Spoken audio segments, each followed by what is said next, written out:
Hello and welcome back to the channel today. My name is Andy and today it is finally time for the season preview for F1 2019. Yeah, it has been a long winter period without F1. We've been able to obviously cover over a little bit of it with the Netflix documentary that got released last week, which if you haven't seen, go and see it, by the way. It's pretty awesome. But finally, the season is about to get underway. 21 races ahead of us. We kick off this Sunday in Melbourne for the Australian Grand Prix, the traditional season opener now, and it's going to be an absolutely brilliant season. We're going to go through the changes, the drivers, the teams and everything in just a moment's time, along with my predictions as well, and we'll see how good we get with that this year round. Last year I did predict that Mercedes and Hamilton would win the championship, and they did duly do so, but I think this year is going to be a lot tighter. If you are new along to the channel, welcome. If you haven't already done so, do hit the subscribe button. There will be race reviews from each weekend as well, normally going up on either the Sunday or the Monday, hopefully, is what my anticipation is to be for doing that. And hit the bell icon so you don't miss any videos. You'll sometimes see some commentary videos going up in there as well, if that is your kind of thing. And hit like and comment below. What is your predictions for the upcoming season? Let me know in the comments down below. We'll start off, quick recap of last season. Obviously Hamilton did take the Drivers' Championship, makes him a 5-time world champion. It means he's now tied with 5 titles, along with the great Juan Manuel Fangio. Ferrari looked really good. They looked to have the quickest car for quite a lot of the season, but some upgrades around about Monza time, along with some mistakes from Vettel as well, who had a number of spins in amongst the action when trying to overtake people, etc., just meant they lost the momentum, and the Mercedes were just there when it needed to be and pulled away pretty well at the late stage of the season, won both championships once again. But this year is shaping up to be a lot closer indeed. Now, there's been quite a few rule changes to go along with this season as well. So the first of those is in regards to the front wing. It's now wider, higher and more simplified. We're not going to see as many of those aerodynamic flicks and tricks and everything that you used to see. The width has been increased by 200mm, the height by 20mm. It's been moved 25mm forward as well. It's meant to be done to aid overtaking. Now that's going to be a hard one to tell until we get to the first round, so fingers crossed that that does work.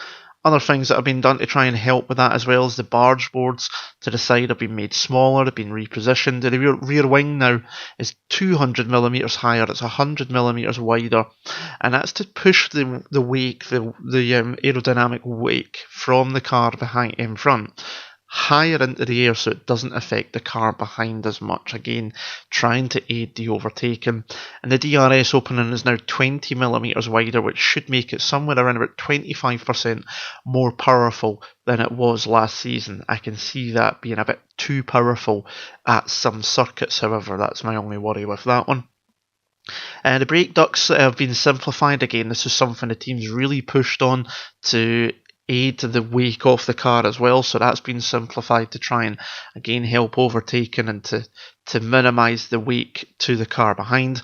And the tyres this season are pretty simple in terms of, if you're a standard viewer who's maybe not fully into the sport, white's for the hardest tyre, yellow for the mediums, and red for the soft. Pirelli will still use 5 compounds ranging from what they'll call C1, which is the hardest compound, all the way up to C5, which will be the softest. They will have basically 3 of those compounds in there from C1 to C5 at each race, and it will vary. So you'll see places like Monaco, for example, will probably be C5, C4, C3, whereas other places like possibly Catalonia will maybe have the C1 in there as the hardest compound. The drivers now also have to wear biometric gloves. Now this is to help medical rescue, monitors pulse rate, oxygen levels. It'll send information to the safety teams before they even reach a crash, just in case there's a driver unable to extract himself. It'll let them know what condition he is in. The rear wings now also have lights on the end plates to increase visibility in wet conditions. You'll see them at the first time when you get a wet scenario. Instead of just the flickering rain light at the back of the car on its own, There'll now also be two rear lights against the rear wing end plates. Fuel allowance is being increased by 5 kilograms to 110 kilograms, so that should mean a little bit less fuel saving required, but we'll still see quite a bit of it, I'd imagine. And the weight is also being increased as well. For the minimum weight of the car is now 740 kilograms, but 80 kilograms of that must be made up of the driver, the seat, and the driving equipment. Anyone lighter than that can use ballast, but it must be positioned in the cockpit area, and that's to help to make it a bit more fairer. The likes of Nico Hulkenberg, for example, a taller driver carrying quite a bit more weight in comparison to your shorter drivers, was obviously at a disadvantage, couldn't use as much ballast previously, so this should obviously help to even that up for the drivers. And then the last one, which was just announced this week, is the return of a bonus point for the fastest lap of the race. Now, this was something that used to happen back in the 50s before it was scrapped. The rule will also follow what used to happen back then, where you had to finish in the top 10 of a race to get the extra bonus points. So anyone outside the top 10 thinking, you know what, I'll put on a set of the softest compound tyres and go for the bonus point, it won't matter unless they're inside that top 10 position. So it should stop some drivers from, taking that risk there or going for that if they're outside the top 10. Do you want to drop out the top 10 to possibly get the fastest lap? You're more than likely going to stay where you are. So that is the changes to the regulations and the rules. Let's get on to the teams and the drivers, and we'll start this one obviously with last season's world champions Mercedes. They come in as undefeated champions in the hybrid year, having won both drivers and constructors championship back to back since 2014. 4 drivers championships for Hamilton, 1 for Nico Rosberg in 2016, constructors in every single season. However, the gap that they have had, the advantage that they've had during this hybrid era, is shrinking with every season that passes. Ferrari are obviously much closer. Ferrari had the fastest car for quite a chunk of last season, just couldn't turn into consistent victories and points enough to take the championship. During testing in Barcelona, we've seen Mercedes doing what they usually do, racking up the miles rather than going for headline times, going for harder compound tyres compared to other drivers. But one thing that didn't help them was after test 1, when they went to the second test a week after, they brought a huge raft of upgrades, which to some we're even calling it a B-spec car already. And that will have a knock-on effect in terms of future development, because they would already have been part of the way down that development path and have had to speed that along because they weren't happy with the car in its launch condition. So that could have an effect on Mercedes a little bit later on in the season. It shouldn't be too bad because they are obviously a big team with a multi-hundred million pound worth of budget, but it will have a little bit of a knock-on to them at some point in the season. There was a few issues for the drivers as well. Bottas went out during the second test, had an oil pressure issue on his first lap out of the garage. There was a few other bits and pieces as well that cost him time also. But Hamilton did finish it with the second best lap of the full session. Of the full testing, 0.00331 thousandths of a second off of Sebastian Vettel. That was done on the softest compound on the final day, as Mercedes finally showed a bit of pace into the late stages. Obviously, you'll hear me repeat this through this review though. Testing times, hard to tell what's going to happen. You're not too sure what fuel loads people have got on the car, so it's a tricky one. You can take your best guess at it. Hamilton has to go into this as a strong favourite for the title, and I do think that he will take a 6th Drivers' Championship. I do think he will be champion one more time. However, it will not be a double-double again for Mercedes. I do think that Ferrari will take the Constructors' Championship with Mercedes in second position. I think that the Mercedes are too much of a well-oiled machine to lose both of them. Hamilton can bring out a magic lap or even a full magic race out of absolute nowhere. He is that type of driver. But Vettel will push Hamilton all the way. But I think Bottas is now starting to become a bit of the weaker link in that Mercedes chain. I do like Valtteri, he is a good driver, but in comparison to Seb, to Lewis, to even Max now as well, Max Verstappen, he doesn't seem to be the complete need for them, and he's not got that pace. This is a big season for the Finn. He's now obviously knows that if he doesn't perform this season, Esteban Ocon is waiting there in the wings, Mercedes junior driver, not in the field this year, which we'll come on to later on when we get to Racing Point, formerly Force India. But Bottas needs to perform this year. He needs to be in the victories. He needs to be on the podium regularly. He needs to be challenging Hamilton as much as possible.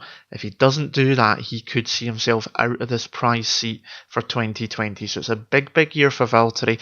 I think Hamilton will take his 6th championship, but I think Mercedes are going to lose the Constructors' Championship this season, and they'll lose it to this next team on the list, second last year, the Scuderia Ferrari. They had a very, very strong winter testing, did Ferrari. The side always up towards the top end of the timesheets, even when on some of the harder compound tyres to those around them as well. So car looking very, very capable. A lot of people that were there in terms of like for Autosport and places like that, saying that through the turn 9, which is Campsa, the uphill before the back straight, the car looked very, very stable through that quick turn it through that right-hander. It's a very tricky corner. There's usually a bit of a tailwind hits you, or even a headwind as you're coming through the corner, and it looked very planted, so it's a good thing for Ferrari and their fans as well.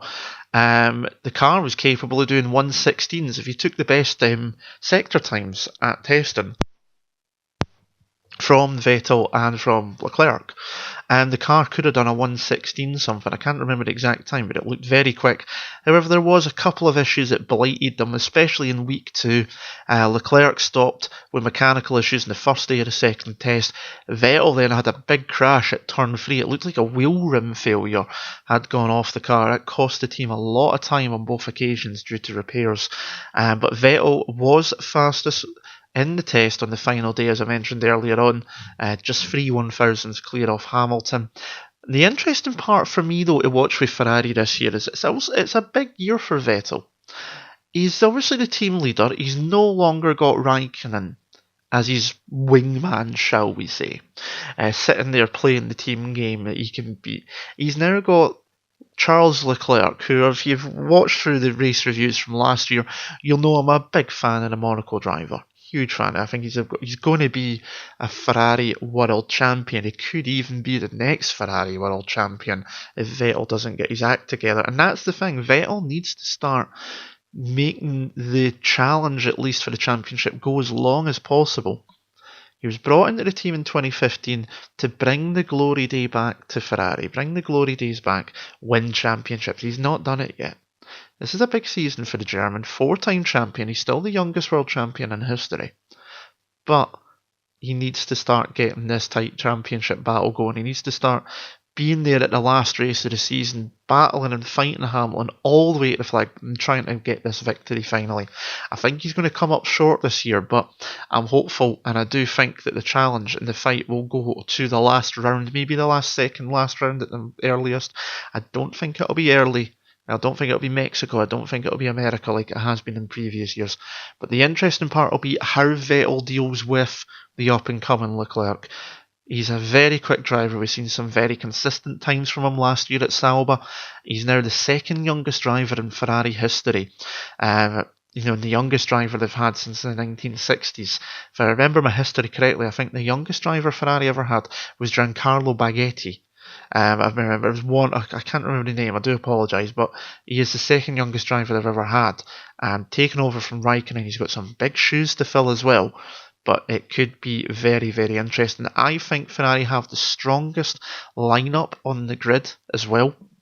Combination of experience in Vettel and youth in Leclerc, and I think that if they can avoid a meltdown and issues like they did last season, I think they'll take the Constructors' Championship. I think Hamilton will just have enough to keep that Drivers' Championship away from Sebastian Vettel, and he'll take his 6th rather than Vettel taking his 5th to equal Hamilton and Fangio. But that's going to be the interesting part. How does Vettel get on with Leclerc? The next interesting part comes on to team number 3, which is Red Bull, now powered by Honda. And they'll definitely be hoping it's the power of dreams from the Japanese manufacturer.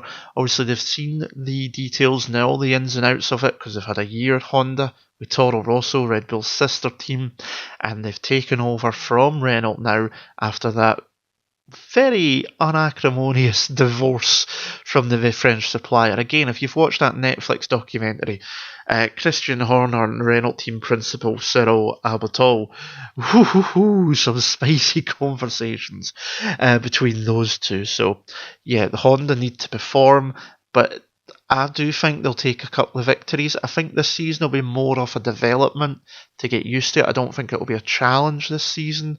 I think they'll be lining more up for 2020 and possibly the rule changes of 2021.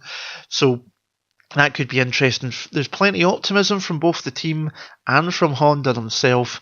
There's also been a lack of issues with the packaging putting the new engine into the new car, so they've not really lost huge amounts of time, but they did have a few issues through the session of testing, through both weeks actually, and two of those unfortunately down to new driver Pierre Gasly replacing Daniel Ricciardo, of course.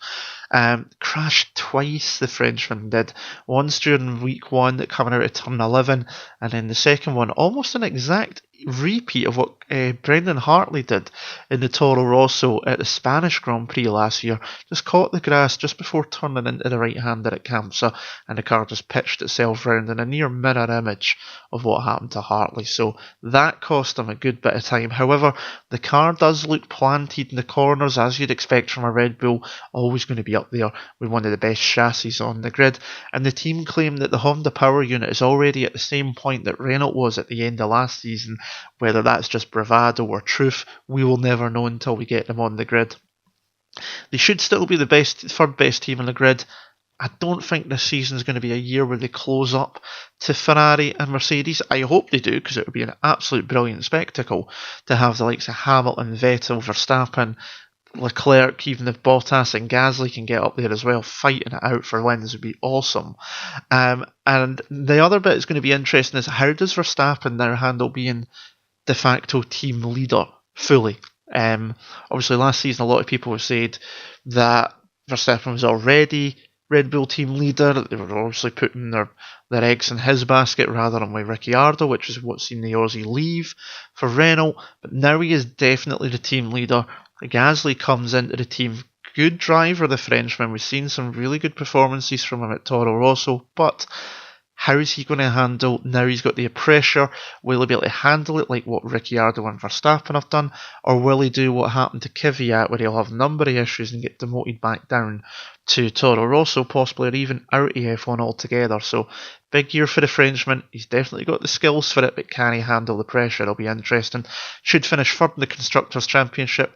Expect to see at least a couple of wins for Verstappen, and I'd love to see Gasly get a debut victory as well, or at least get himself onto the podium a number of times. He definitely needs to be fighting it out. But I think this year will be a bit more of a development year for them as they'll aim for 2020 with the new power unit in the back of that car. Moving on to the fourth best team, which is Renault from last season. Now, there was rumours that they nearly ended up doing what Williams did and had to miss out on a couple of days at the start of testing. They were very close to the limit with some of the parts, but they did actually make it, unlike the former world champions who we'll get onto later in this review. But they had some limited early running. They were good 2 or 3 seconds off the pace as well in the early days, even running on the similar sort of tyres to what Ferrari were. Didn't look too good in week 1. They'd spoke about, the engine gains over the winter were some of the biggest ever that they had done. They'd already hit their initial targets that they had set themselves, but they need to do that because Honda do look like they've actually gained a lot of ground on the Renault power unit. And now Renault only have themselves and McLaren, rather than having a top running team of Red Bull to prove themselves with. So only 2 suppliers now, 2 teams now running Renault, and that's just going to make it a wee bit different there. Ricciardo obviously joined the team. I've seen as well his wage at Renault is something like £24 million. And what hit me with that one is that Verstappen's supposedly on £10 million, which he signed last year, and that superseded what Ricciardo was on at Red Bull. Now, that means Ricciardo's gained himself something like 15 million as well just by moving to Renault, which is a huge amount of money in anyone's books. But as Christian Horner said in the Drive to Survive Netflix series, do you have any money left to advance your engine now you've spent it on the Aussie? And it's a good point. I mean, obviously, Renault have shareholders. They are partly state-owned by the French government. It's a partly state-owned company, is Renault. So they've got shareholders to please. Usually when Renault have been in the sport, they get themselves up to the front in the end. Their target is 2021. That's when they want to be up there challenging. They need to make gains this year, but it's going to be a tricky one for them. Had some issues, obviously, during testing as well, not most spectacularly, which was Ricciardo on day 2, when his DRS just flew off the car and he spun at turn 1, managed to avoid the wall, but it meant they couldn't run DRS for a while. They did then spend the second test on longer runs. They need to start challenging the top 3 very soon. They need to be pulling away from that midfield pack, and I just don't think they're going to be doing it at the moment, and that's a big worry. I think this midfield battle is going to be an absolute huge battle this year between the likes of Renault and the teams we're coming on to in a minute. I do think Renault will still take 4th place. I think Ricciardo will come out with some fantastic results for him. I do think that Ricciardo can actually put that car on a podium, and I would not bet against him at Monaco for even taking a win, because he is absolutely brilliant around the streets of Monte Carlo, is Daniel Ricciardo. He's won there last season, should have already won there a couple of seasons back. He's always quick. Watch for him at Monaco, because that could be an absolute putting the cat amongst the pigeons. Hulkenberg, though, really now needs to have a good season. He's now got the record for the most starts without a podium, and this is for someone who was a former GP2 winner, was seen as being the next German talent behind Vettel to be challenging for the championships. And it's always been a case of wrong place, wrong time for the German, and now with Ricciardo, who's a proven race winner, in the other seat, he needs to perform this season, or it could end up being a hard season for him. And that'll be another interesting dynamic. How does Ricciardo get on at a new team? Now he's out of that bosom of being at Red Bull and being a Red Bull driver. How does he get on there? And Hulkenberg, how does he perform? I do think P4 will happen in terms of the constructors. I think Ricciardo will be the top best of the rest driver, unlike Hulkenberg, who won it last season. He was in 7th. I do think it will be Daniel who takes that this year quite comfortably. I think Hulkenberg, unless he can come out with some good results, he could be in for a very, very tough season. Next up is the American side, Haas F1, now into their 4th season, and now we have a brand new colour scheme sponsored by Rich Energy, which you can never find in the shops, but I won't deny that seeing black and gold has harked me back to the GPS Lotus days, and yes, before anyone says I know that was before I was born, but it doesn't mean I can't look back with nostalgic eyes. I do like the colour scheme, could be a wee bit more better on some of the sponsor names to see it, but does look good out on the track. A lot of people at the track during testing says it did look pretty good. However, there was multiple issues with this car. Mechanical issues, small gremlins that stopped the car on track 2, 3, 4 times. I can't even remember how many it was. There was so many times that car stopped on track, including twice on day 2, I think it was, of the first week. So you need to get rid of those before Melbourne. Away from that, though, They were one of the slowest through the speed traps, but that's in direct contrast to the other Ferrari engines like Ferrari and Alfa Romeo have got, so maybe they've got some performance in hand. They did it last year in testing, they went a little bit under the radar and they came out at Australia, and if it hadn't been for the pit stop cock-ups, they would have been basically in 4th and 5th place, or at least 5th and 6th with what was going on. So definitely something to keep an eye on. They could have just sneaked under that radar again. I do think it'll be P5 again in the constructors, though. I think they'll be closer to Renault, but it'll be Ricciardo's points that will keep the French team ahead, in my opinion. Grosjean really needs to have a good season. Remember, he didn't score any points until Austria last year, 8 rounds into the season, and he really needs to not have that happen. He needs to avoid having issues. Hopefully he doesn't have any problems with the car in terms of pit stops and mechanicals. If that doesn't happen, he can keep it on the road. He needs points early doors, and he needs to keep it consistent, because this is a big season. He's now in his 30s and coming towards the end of his career almost. Might only be 32. He's still got a few years yet, but if he wants to stay in a good team like Haas and be towards that middle front end of the grid, he needs a good season, and they might just get rid of him. Kevin Magnussen, he's obviously looks like he's embedded into the team as well now. He looks like he's right in there, and he's going to be I would be surprised if he's gone next season unless he's going up the grid. He'll be at Haas for 2020 as well. I think 5th place in the constructors for Haas. I think one of their drivers gets ahead of Hulkenberg. I think probably more likely Magnussen unless Grosjean can really get the consistency knocked down. I do think that will give it obviously the chance for them to challenge Renault for 4th, but I do think Ricciardo's results for Renault will keep them ahead and put Haas down into 5th place. Next up is Alfa Romeo. So the historical Alfa Romeo name is back on the grid full time as a full-blown team. We obviously seen it last year. It was Sauber Alfa Romeo. It was a title sponsor, but now they are back. This team was obviously around in its original guise back in the 50s. World Championships won. They had the likes of Giuseppe Farina and Fangio and all that sort of drivers driving it back in the day. So great to see the name back. It's a shame, though, that the Sauber name has now left the grid completely from the team, from the sport, because obviously, if you think of some of the drivers that have came through the Sauber programme, you've got Schumacher back in a sports car day, Heinz-Harald Frentzen, you've seen Felipe Massa and Kimi Raikkonen as well, amongst others too. Vettel had his start at Sauber when it was BMW Sauber, but Raikkonen obviously started there in 2001, and he's now back at the team that he made his debut with. And if I remember rightly, it's a 2-year contract as well, so he's not disappearing in a hurry, is the Finn. He's going to be into his 40s by the end of this season, so he's definitely the elder statesman on the grid. Still looks good out in that car, though. The car looks pretty decent. Couple of little bits needing worked on. Did look good though. Raikkonen didn't help himself on day one on his opening lap by spinning, bringing out a red flag. But apart from that, the car has looked pretty quick.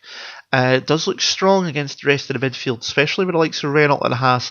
Those 3 teams are really going to be battling it out for 4th place. As I say, though, I do think Renault and Haas will have just a bit more than Alfa need to be. Obviously, the second driver is Antonio Giovinazzi. He's made a handful of starts for the team in 2017, but obviously he had a few incidents at China while trying to. Means he's remembered more for that than he is for the speed that he is capable of. They did have some decent lap times. There were, Giovinazzi topped a morning session or 2 during testing, so it is possible. But we know Raikkonen will score points. We know he can get good consistent points. I think they're going to be 6 behind Haas and Renault unless Giovinazzi can get consistency. If he's matured a little bit over the last couple of years, being the Ferrari sort of test driver, reserve driver and stuff like that, then they could end up further up. But I think it'll be P6. Giovinazzi needs to prove himself a bit, first of all. And he's got the speed, but he needs the consistency. If he can do that, then Alfa could really spring a surprise. The car is definitely capable. They've obviously got Ferrari on hand as well, and technical assistance, because obviously Alfa Romeo is a Ferrari branded under the same umbrella as Ferrari, of course. But yeah, keep an eye out for Alfa. They obviously made some really good progress last year, and I do expect them to improve on that further. I do just think the other teams might just be ahead of them. But what could make a difference would be Giovinazzi, because Raikkonen will get points out of that car even on terrible days. So that could be one to keep an eye on. Another one to keep an eye on is going to be McLaren. Obviously, not the greatest seasons last year. Started off okay, Renault power for the first time, 5th place for Fernando Alonso in Australia. It just kind of disappeared as the season went on. The car wasn't too great. They were always outside the top 10. Points were hard to come by. Not the greatest seasons. Obviously, the Spaniard, 2-time world champion, has disappeared. He's now, some say, retired from the sport, but I'm not saying that. He's just left at the moment. He's obviously going to concentrate on the rest of his World Endurance Championship season with Toyota, which he's leading at the moment, and he's obviously going to run at Indianapolis 500 to try and complete the Triple Crown with McLaren this year as well. So he's concentrating on other aspects. He will probably be testing the car at some point later in the year. Now, what was good for McLaren in winter is there wasn't a huge amount of issues like they have done in some previous years, especially when they had Honda, where they struggled to get mileage on the car as well in those years. So that was pretty good for them. The car set some fastest lap times on a number of days using the softer compounded tyres.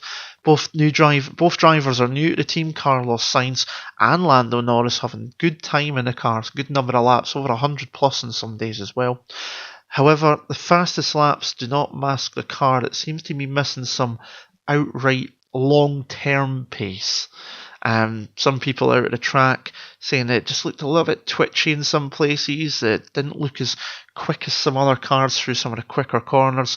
Just seemed to be missing a little bit there in that sense. You maybe think they're looking towards 2020 and then the new regulations in 2021 possibly, but they really need to start finding improvement because they have started to slip down the field. And as we've seen with Williams, which we come on to later on, that's not what you want to be doing because it can then become a bit of a downward spiral that you cannot redress in any way, shape or form. Obviously, Carlos Sainz moves to the team, replaces Alonso, and now is the de facto team leader for the first time in his career. So how is he going to respond to that? It's going to be an interesting one. Very quick driver, no longer again under Red Bull's umbrella now because he was loaned out to Renault. And then with all the shuffling with Ricciardo and everything means he's no longer tied to Red Bull is my understanding now. And obviously Lando Norris comes up. He's now seen as being the next big UK hope in the sport. Finished P2 in Formula 2 last season. He's been a part of the McLaren family for a while. He's won championships in Formula 4, Formula 3, and he's way up through the ranks. Still just 19 years old, so he's got plenty of time ahead of him, but hopefully he doesn't become one of these young casualties that we've seen over the year. Names come to mind like Jaime Alguersuari at Red Bull, Toro Rosso. Obviously, Jean-Eric Vergne's a little bit older, but he came with the cropper of that as well. So hopefully he doesn't end up in that bracket because he does have some good pace. The car did stop a number of times on track and in pit lane, but not as much as it has done over previous seasons. And that driver dynamic will be interesting as well between Sainz and Norris. It's be interesting to see how they react to each other. I've been struggling to pick between McLaren, where it'll be 7th or 8th, because that Toro Rosso does look pretty decent as well. But I do think that the might of the McLaren Technology Centre will just push them ahead into 7th. I hope they're up there fighting as well, because we need as many teams as possible up towards the top end as for the sport. I think P7 is probably going to be their best hope this season. The team has admitted shortcomings over previous seasons to put fixes in place to it now. The time is now to push 2019 to then push forward for 2020 and 2021. So I think this is a development year for the Woken side, and I think it'll be next year before we see anything major from them. I think Toro Rosso will be 8th. As I say, I couldn't quite separate McLaren and Toro Rosso, but I just think that extra bit of technology that McLaren have will just keep them ahead of the Scuderia Toro Rosso team. Good thing for Toro Rosso though is new driver Alexander Albon, the Taiwanese driver who's racing under the Thailand flag even though he was born in the UK. Said there was no nasty surprises, which coming from a rookie for me is a very good thing. He felt comfortable in the car, even though he spun it after 4 turns on his first lap out of the pits. But we'll leave by that one and see what happens. That was a blot in the copybook. But it did look predictable on the track, looked pretty solid. They're obviously working more closely with Red Bull now. That's obviously a race-winning team from last season, so that's going to benefit them. Second year with Honda will be pretty beneficial to them as well, so that's going to help too. And it's been, they've evolved last year's cars to the new rules, so that'll give some continuity as well. But it might mean that development is a bit harder to come by because they've evolved the 2018 car, into the 2019 car with the new rules rather than a completely brand new beast. So that could halt development later on in the year. Albon will be interesting to watch as a rookie this year, obviously a young driver to the grid. It'll be interesting to see how he does, or could he become another casualty as a young driver. And obviously the return of Daniel Kvyat to Toro Rosso after starting with a team, getting promoted to Red Bull, getting demoted back to Toro Rosso, then getting kicked out of the team for one race, brought back and then getting fired. He's disappeared and spent a year as Ferrari's test driver and simulation driver, and he's now back with Toro Rosso. Now, bringing that knowledge of Ferrari is going to be useful to not just to Toro Rosso, but to Red Bull as well. So keep an eye on that. It'll be interesting to see how he does in what is now his fourth stint, I think, with the team, if you count that one where he was dropped for a race and brought back. So definitely been back and forward a number of times through Toro Rosso. So it'll be interesting to see how he does. I think P8 will probably be what it'll be. The best option, the best chance for them. P7 could be there, but it depends on what they can extract from the car. And I do think if it's, being an evolution of last year's car, it might be harder to come by. It'll be interesting to see though the team dynamic and see what Albon can bring to the team as well in terms of being a new driver. But I think they'll finish in P8 this season. Now, you might have noticed, obviously, I've not mentioned anything to do with the former Force India team, aka now Racing Point F1. And although they've now got a lot of investment behind them, I think this year could be a struggle season. Testing didn't fill me with a huge amount of confidence. There was days where they only done just over 50 odd laps as well, which was not great in any way, shape or form for the team. They need as much as possible in terms of running.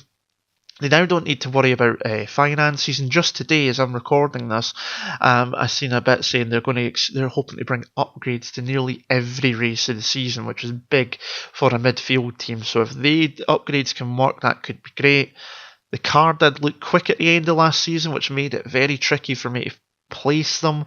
I just think some of the other teams are showing more in winter testing, but I think this is the one that I'm either probably going to be completely bang on and I'm going to be completely wrong about. Obviously, Perez stays in the car. He did mention about them expecting limited mileage, but he didn't expect it to be so, quote, critical. And during testing, joined by Lance Stroll, who did manage to get 100 laps finally on the second to last day of testing though, and then the car broke down 3 laps later, so not looking good. It looks solid, but it doesn't look spectacular, especially not in single lap pace. They are hoping to bring upgrades, so hopefully that will improve them, but this could be a hard season for the Silverstone side with their new investment. I think obviously 2020, 2021 with the rule changes, we'll start to see them coming back forward.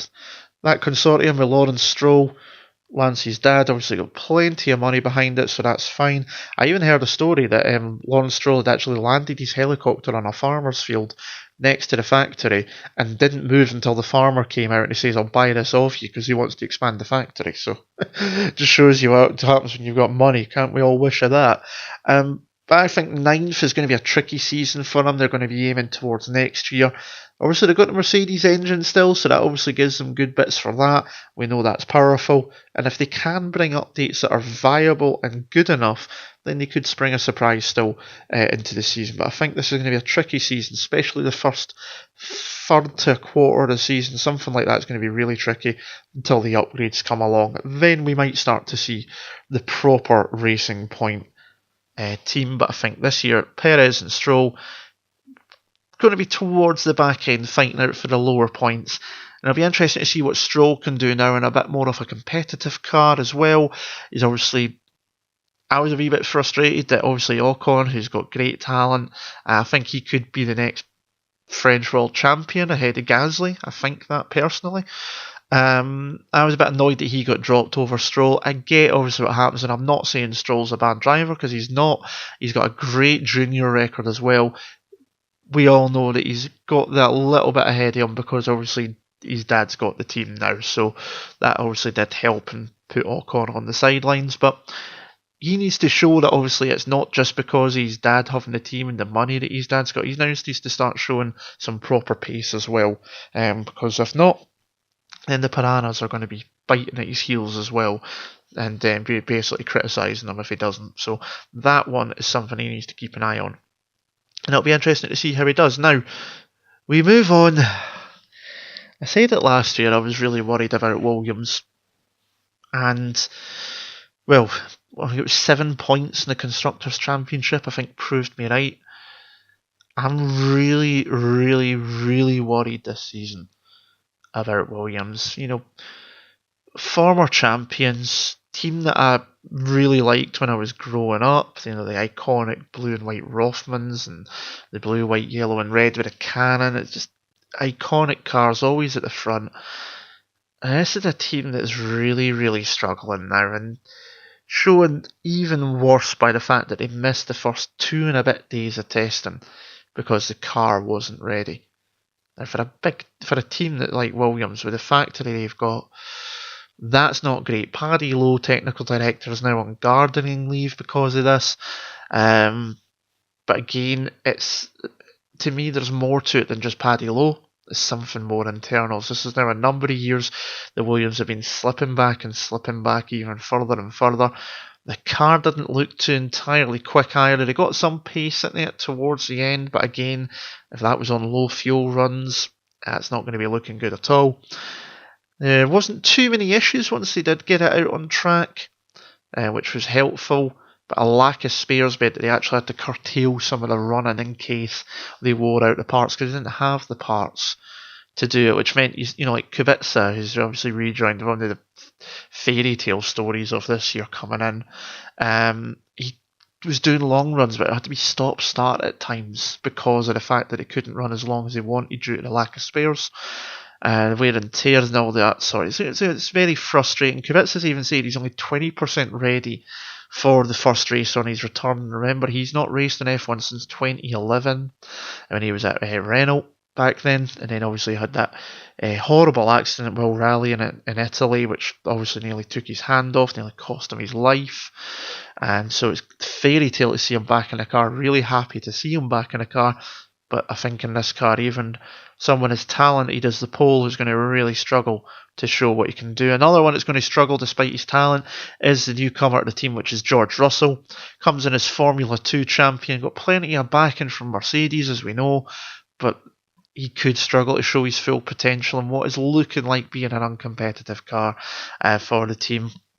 In the run up to the first race as well, the teams had to make changes to the wing mirrors and the suspension as well due to legality reasons. They had a different element to the suspension which people thought wasn't legal, so they've had to make changes to that and everything as well. There's even a rumour that when everything was getting carted out to Australia that they might not have 2 cars out, but that seems to have died down, doesn't seem to be true, which is thankful. But this is going to be a really, really hard season. This could be a very long season for Williams. It's going to be back of the grid again, I'm afraid. P10, I don't see them getting too many points out of this season. Unless the car's got some hidden pace in there that nobody's noticed or seen. This is going to be a long season one more time for Williams, and they could be a long way off even the nearest rivals in front of them, and it could be a very lonely season at the back of the grid for the former champions. And for me, it's one of the saddest things. They're probably the last fully independent team on the grid. I know McLaren kind of still independent as well, but obviously MTC is huge. Racing Point now got some money behind them independent, but Williams have been around since the 70s as an independent team. They've never been a full-on manufacturer team. McLaren obviously did have a phase where they were a de facto Mercedes team, basically, in the late 90s and early 2000s. It'd be a shame because the last couple of teams that have ended up down this far, you think of Caterham, HRT, Manor, Marussia, they've all gone out of business. And I really hope that's not the case. It seems to be their engineering side of things outside the F1 is keeping them going, because obviously being in 10th, they're losing money. They're losing that share of the pie for finishing in 10th at the lowest point. They need to find something, and it doesn't seem to be coming anytime soon. And I really hope for a revival out of them sometime soon, even just to get back into that midfield scrap, because I really do have a soft spot for Williams, and I hate to see them struggle so badly. But I think this year is going to be a really, really hard one for them, and I don't hold out much hope, unfortunately, for the year. But that is us ran through all 10 teams' drivers' predictions, my thoughts on them. What are your thoughts? Pop them below. Do you agree with anything I've said? Do you disagree? keep it constructive. These are my opinions. These are my thoughts, obviously.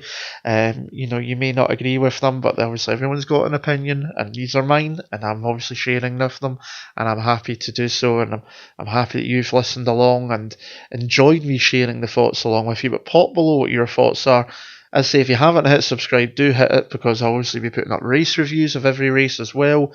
And do hit like if you've enjoyed this video as well. But that is it for the season preview for the 2019 Formula 1 season.